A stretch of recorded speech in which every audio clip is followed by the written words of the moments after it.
I heard it's going south. It is. This will end in disaster. I asked, Mother, what are we to do? Prepare yourselves for a major change in lifestyle. Things will no longer be as they have in the past, with things readily available. Prepare yourselves and pray.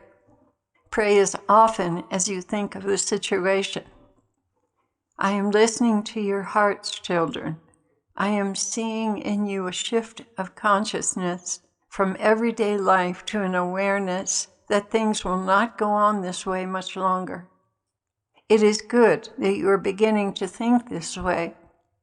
Holy Spirit is preparing you. I also see you being mindful of the victims of these horrible war crimes. Please lift them up to us for restoration and salvation. All in all, I am pleased with you for being so mindful of their plight. You are children after my own heart, and Jesus, too, is pleased with your sincere prayers. As this progresses, you shall be introduced to new and deeper and more effective ways of praying. Pray for this and be open. Your fasting, as you can, is also pleasing to the Lord. I want this community to be a well-oiled machine that moves in synchronization.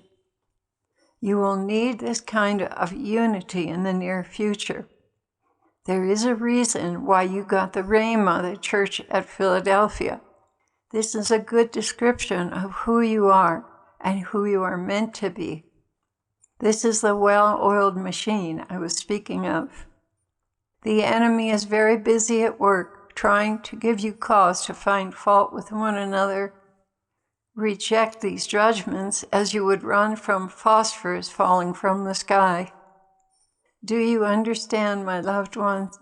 This is being done deliberately by Satan to cause disunity so that you don't cooperate with each other and you become a community of people living together but not breathing and working with one heart and mind, rather walking around with hidden resentments.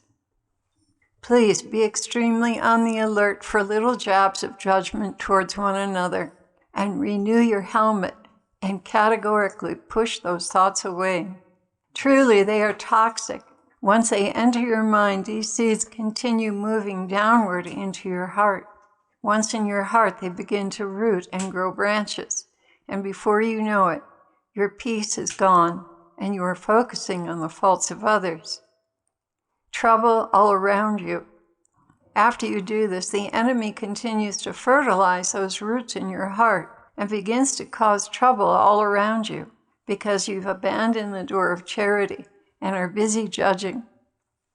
Beloved ones, brotherly love is the very blood of this community. Keep this blood pure and refuse to admit the toxic germs and viruses of criticism which breed contempt and rebellion in your attitude. I will help you with this if you call on me. Indeed, I do help you with this, but it would be good for you to call on me. Little children, love one another as we have loved you, and work hard to preserve brotherly love, not only on your surface attitude, but deep inside your hearts. Make excuses for one another and recall your own failures. This should suffice to stop malicious fiery darts from the enemy. Be an example to the world because the Lord said they will recognize that you belong to Him by your love for one another.